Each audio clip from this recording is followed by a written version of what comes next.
welcome back to my channel, JPM.Cuisine. Today we're going to be talking about how to cut safely. And to begin with cutting safely, it always begins with the appropriate tool selection. So regardless of whatever it is I'm trying to cut, I need to determine the right tool for the job.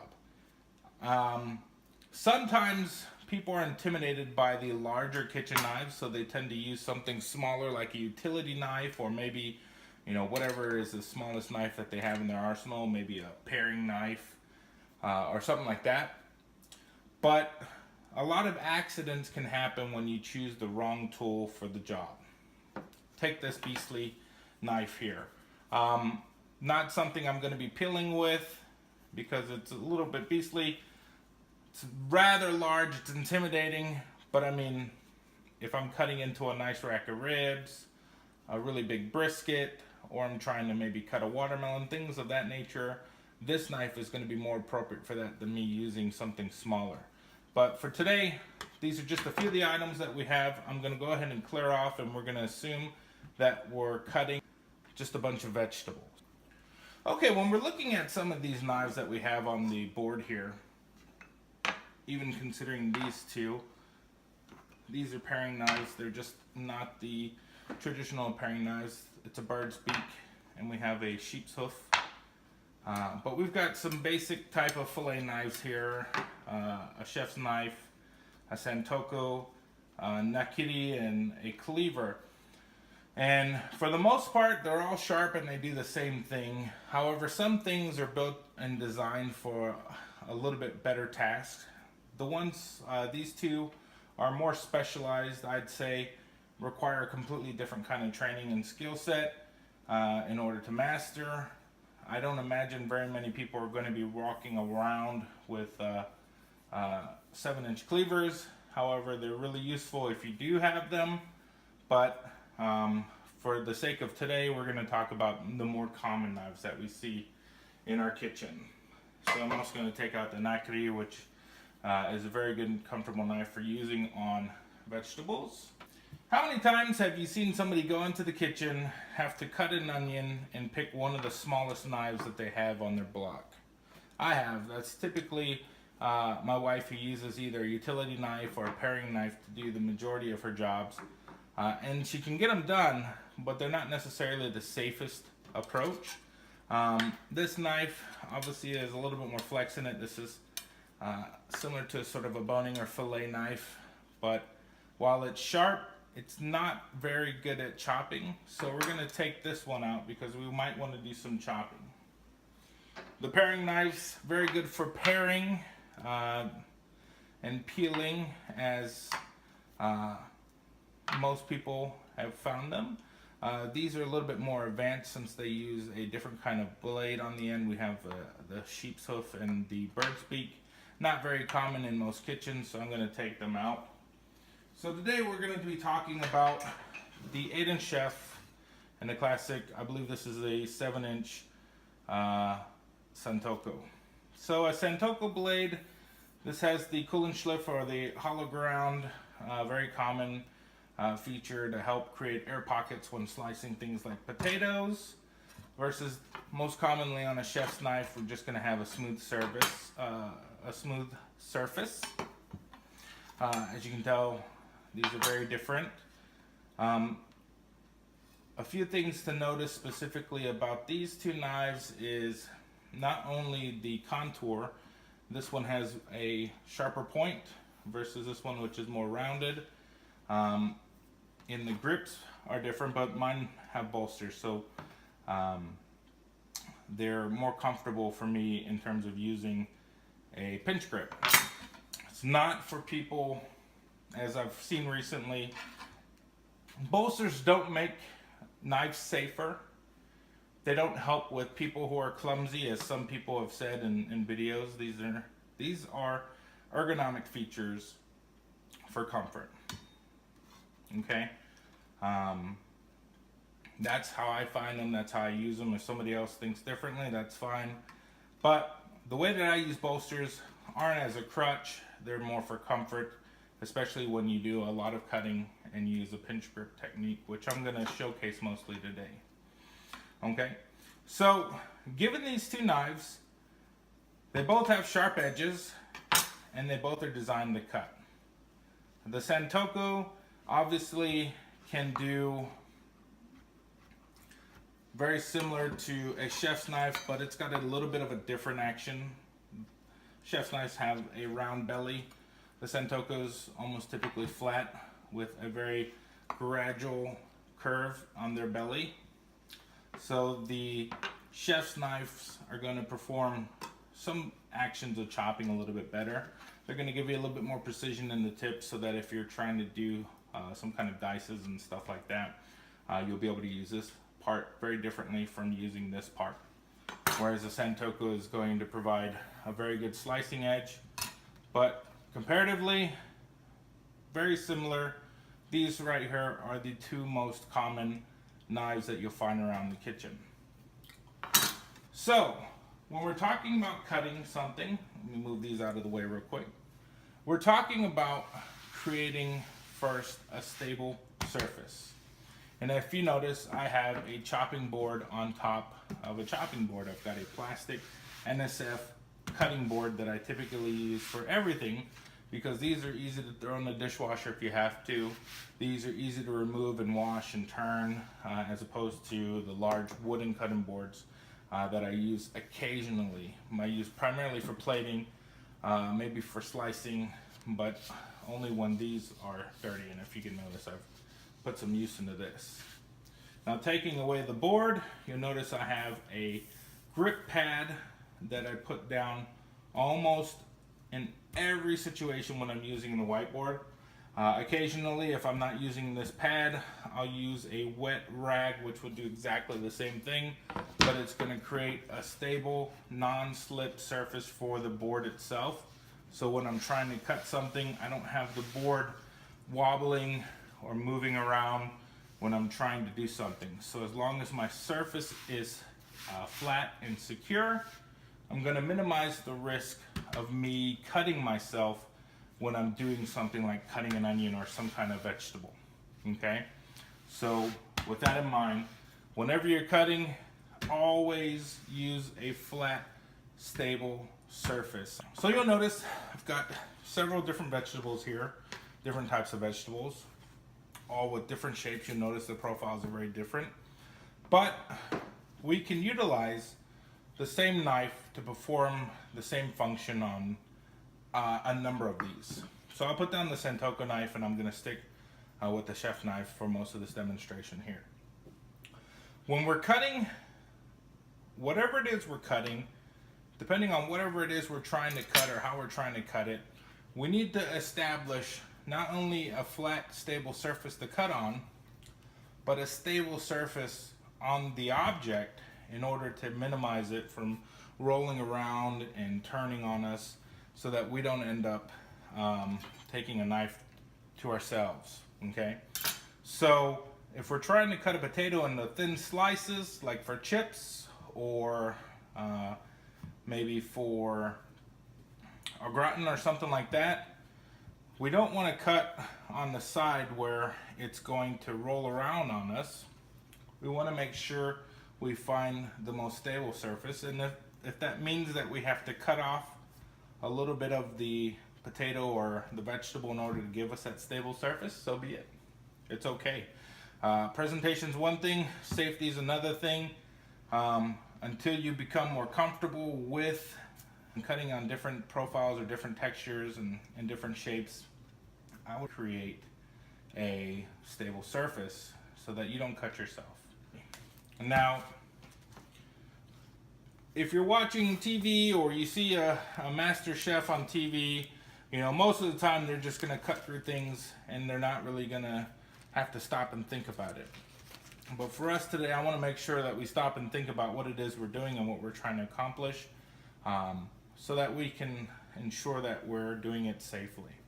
So once we've established a safe area and we've determined what it is we're going to be cutting, we need to determine the appropriate grip. And like I say, most of the time I use a pinch grip, which a pinch grip means that I'm pinching the knife blade near the heel and I'm wrapping my 3 fingers around it and choking up closer to the blade, leaving a lot of the handle exposed from the back of my hand. What this does is it keeps the knife from twisting in my hand as I'm cutting. So many people might hold the knife handle as it's intended and built with just a regular grip. And if you notice, if I'm trying to cut something, it's very easy if I don't have a good grip on that knife for the knife to become either slippery and for that knife to then slip and slide in my hand, okay? And this can lead to a nasty cut, like if you're cutting an onion or a round wobbly object, and it can allow it to slip in your hand and cut your fingers. So for me, and as many people might consider this a very basic or beginner approach, I use a pinch grip majority of the time because the knife can't twist in my hand because I have 2 fingers bracing it along with my grip. So even if the handle becomes slippery, my hand and my fingers are going to be able to protect it from spinning around in my hand, therefore keeping me from cutting myself inadvertently, okay? A lot of people will rest the finger on top of the knife, and that just makes it even more unstable because you've got less of a grip on there. And if you're using the force of the finger to push through objects, it's even easier, especially towards your thumb, for the knife to open up. So if you're trying to cut something, it's very, very easy for you to apply pressure and then to spin the blade, versus even if I've got a pinch grip where I've got the thumb in the way, so I'm using a top finger and a thumb approach, it's really hard. I mean, it's still possible, but it's really hard for me to twist it towards myself. Again, this way is virtually impossible. This way is really easy. So if you can see that, just pushing down on the knife, I can really easily lose control of it, and I can cause it to turn on me. We don't want. So I'd recommend for many people to utilize or to learn to utilize a pinch grip that will allow you to have better control over the cutting edge to keep it from turning on you, okay? Now, with the pinch grip, the awareness is that you're not grasping anywhere near the edge of the blade, okay? Very, very dangerous. So with the pinch grip, always make sure you're choking up on your pinch towards sort of the middle of the handle and using as much of the meat of that the first bend in your finger and just the tip of your thumb in order to keep the knife stable. The other occurrence of somebody getting cut is the guide hand. The hand that's on top of the food that's holding whatever it is stable is directly in path of being cut by the knife by default. So what you'll see many chefs do is they'll do the bend, where they'll bend in their fingers and curl in the fingertips, creating a flat surface for the side of the edge of the knife to ride cleanly up and down on, specifically when you're chopping or push cutting. This is going to allow you to keep your fingers out of the way. The challenge with this is you have to remember to rotate your hand in an awkward position away from the edge in order to protect your thumb. Because if you're trying to do this technique here, it's very easy to cut off the tip of your thumb or a piece of your thumb, okay? So you always have to bring things closer to yourself in order to twist and rotate your fingers towards the knife. And when you move, the knife and the hand moves together. Meaning, if I don't move, the knife cuts the same spot. As I draw the hand back, that's where the thinner or thicker the cuts occur. It's because of the left hand or the guide hand that the blade is always married to, okay? And with this, always be aware where your thumb is. Keep your thumb and your pinky tucked in. Keep these fingers curled in and just use the meaty part of the finger. Now, the caveat with this is that the edge of the knife must not ever come above the fingertips. You see that? So as I'm chopping, the edge of the knife, the blade, is never coming up above the hand. If it does, you negate the purpose of marrying the hand with the blade. They just become separated, and now it's easy to cut this part of your finger, right where the middle knuckle is. Always with this technique, start slow. And always use a pinch grip, especially if you're using the finger grip.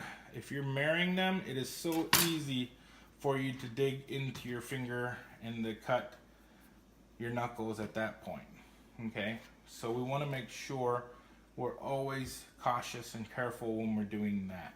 Now, the majority of the cutting with this technique is going to be a chop or a push slice, but you're going to be utilizing the back portion of the knife near the heel. That is where, if you're using the tip of the knife, it's so simple to cut any part of your finger with this because you don't have as much control, even with a pinch grip. Whereas this is creating a solid plane and you're safely going to be cutting. Now, when you're cutting things with the tip of the knife, that's the first third of the knife, never cut towards your other hand. Sometimes you'll see people slicing into things using the knife and they'll put their hand on as a guide. This is an advanced technique that I don't recommend anyone do until they become more and more comfortable with the thickness of the whatever it is that they're cutting, if they become more comfortable with cutting consistently, because this can go wrong in all many ways. Most of the time people will put just the heel of their palm on something, but if you're unskilled with keeping the knife even, you can easily cut the palm of your hand or the undersides of your fingers doing that. So if you're going to be cutting things and slicing, sometimes it's better to just draw the knife. And again, I've got my finger here to guide it, but draw the knife away from your hand to make slices. Not this. You'll see me do this because I'm guiding whatever it is that I'm cutting into a thin slice, but I could easily just do it this way. This is just a dangerous technique, and I feel like the majority of you might see this, especially with somebody who's cutting sashimi or something like that. Okay, much different kind of blade, much different approach. So,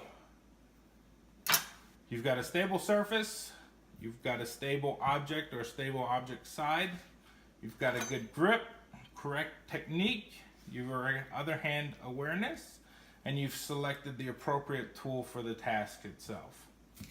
So let's say we want to cut an onion. And what I do is I keep all my fingers tucked in away. If you have nails, I use nails for grip mostly. And pinch technique, away from my fingers, keeping my thumb and my pinky as tucked in as possible. Kind of like palming a baseball. So I want to make sure that those guys are out of the way. And then I'm going to do a push cut where I push the knife into whatever it is. And I'll spin it around and I'll do the same thing. Keeping my hand tucked in like a claw and just pushing in. And there you go. I've created my first two slices. And in this fashion, I've also created some stable edges or stable sides. So now my object is stable for cutting. So from here, I can try and do onion rings. Again, it's still going to wobble around, so this is more of a dangerous cut. So I might consider doing a half ring, or maybe just doing some slices, depending on whatever the application is. If I'm doing it for a salad instead of doing whole rings, there's nothing wrong with a half ring. It still has the same appeal, and in fact it's just as flavorful, and it's actually a little bit easier to eat than a full ring, because now the guest doesn't have to try to stuff an entire ring in their mouth, as opposed to biting off a little bit. So let's say we want to do onion slices or half rings. Again, same technique with the claw. Remember, tucking in our finger, making sure our fingertips are tucked in, and I have nails, so it makes it a little bit easier. Keeping my thumb behind it all and my pinky tucked in as far away. I use my ring finger as the guide, and I slice down. Okay? Very carefully, creating nice even slices, keeping my thumb and pinky and fingers all intact. And as I draw very slowly and shortly back with my hand, I'm able to produce very thin slices. So as I'm coming back just ever so slightly on the vegetable, in order to create really nice thin slices. Now, as you come across, when you're doing half rings only, as you come across to a point where it becomes shorter and more dangerous, I like to spin the onion around and work my way back again. Okay, so I can use same technique, using the heel, and I'm doing a push cut. Okay, this is the safest cut. I'm able to create very thin slices again of this onion using that technique. As I start to get to a point where it's a little bit less safe, I might just abandon the vegetable at this point, or I might rotate it very slightly. So as you see, the knife is here. I might rotate it and then continue to cut, because that is going to still give me more surface area and allow my fingers to stay safe while still performing the same cut. And I end up with some very minor amount to discard. You see, so I still got half rings, sort of. They're still the same thickness that I'm trying to acquire, but I minimize the amount of waste from the cut. So those are half rings. The other technique would be just to do slices of onions, maybe for caramelization or for stir fry or something of that nature, in which for that you might cut this same way. It's the same technique, but as you come across, you can either flip, or you can just flip it over and finish the cut that way. Now, let's say we want to do a dice or a chop. One way to do a chop would be to either do a large slice here and then chop across. So let's do that. Use the back. So I'll do a large cut here, okay? And then I might do a cut. Okay? So this is kind of like a rough chop. If you need to cut it even smaller, again, knife and fingers always together. I can do a nice chop there. It's not as pretty, not as fine as, you know, some of the larger chops that some people might do. A large dice, and if you notice, I keep putting my fingers on top of the spine. And this is a technique that I do if I'm trying to use more force to cut through something, that ensures that the thumb and the pinky are out of harm's way.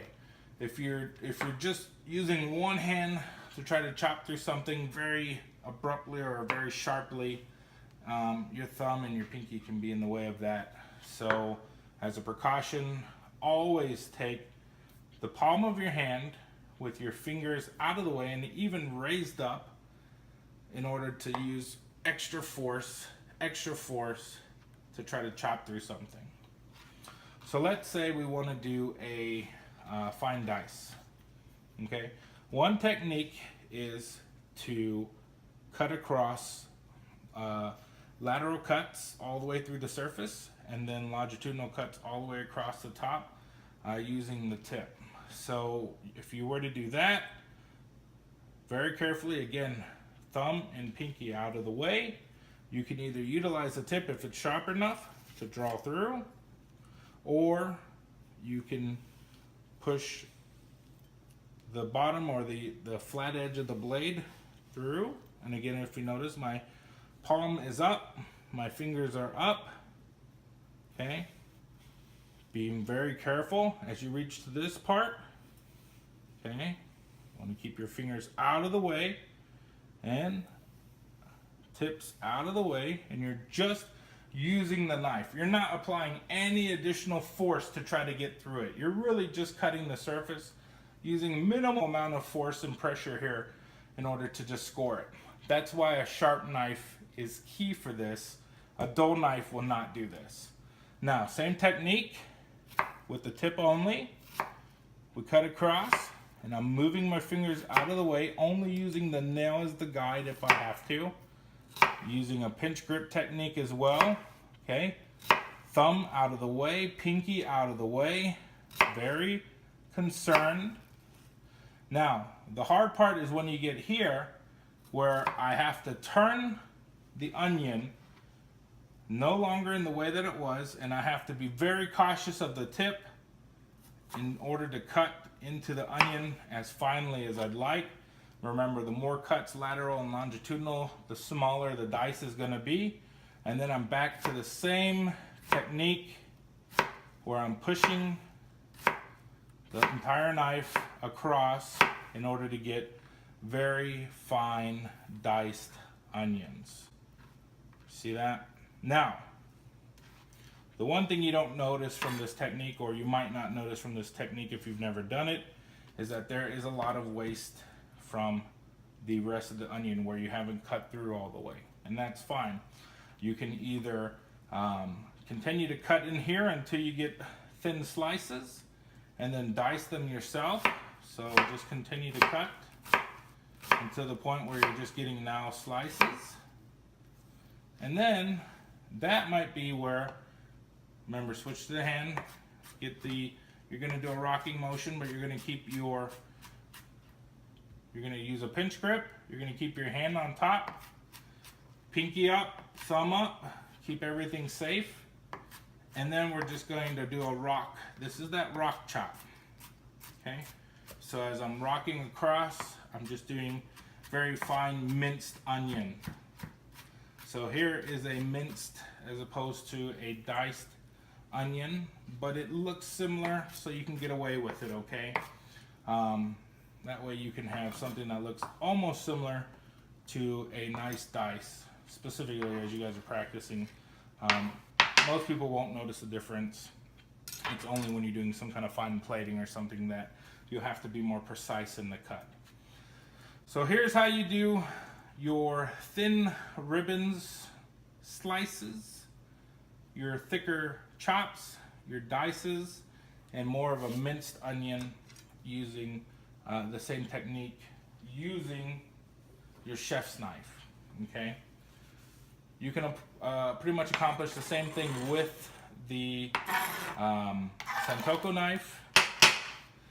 It's not going to be different at all. The main difference with a Santoku knife, of course, is that you won't have such a profound tip, so you'll have to do your lateral cuts using the belly of the knife. Okay, so let's switch to the Santoku, and let's do some slicing of a carrot, or of a cucumber. So, same thing. You see how we have a oblong object? Natural tendency is to want to grab it on the side and try to cut it, and this is where the majority of people end up cutting their thumb or their finger. I can't stress enough how important it is to rotate, so to bring things closer to you if you have to, but to rotate your hand in order to ensure that you're safe from harm. Now, this cucumber is going to roll because it's round. So it's going to become a little bit harder, but we're just trying to cut the tip off, and let's just cut a portion that we can work with, okay? So here's a portion we can work with. If you notice, it rolls. Let's say I want to do paper thin wedges. So what I'll end up doing with this is cutting a flat side, and you notice thumb is tucked behind. Now I have a flat surface, and it won't roll around on me. So I can apply my same technique, very fine slices, if I want fine slices. Again with a push cut. Okay, so we can have very fine see-through slices with a push cut, or if I want to, I can cut it on a bias, doing the same thing. Okay, fine slices, just cutting at an angle. Maybe a little bit thicker slices if you want. But I'm using the same technique of a push cut, and I'm able to get the slices. Yes, we've got a piece of my cucumber taken away, but so what? It's going to taste the same. It looks as appetizing. You can still get away with it. I don't think anybody's going to frown on you for having to cut out a piece of your cucumber in order to make sure you're safe. And I think it's fine. I think it's more of a preferred approach to doing that. Now if we want to do some dices, we'll go ahead and cut off a little bit. So again, I'll bring my thumb in, cut the section I'm looking for, cut a flat surface. Okay, same thing now. I can do the dice. See, just pushing in very gently, using the knife to do the work. Okay, down a little bit more. Now we're going to go down, down, down, down. Okay, again, watch that thumb. And some nice fine diced cucumber. Same technique, same approach, different knife, same results. If you notice, it's just a matter of applying the right technique.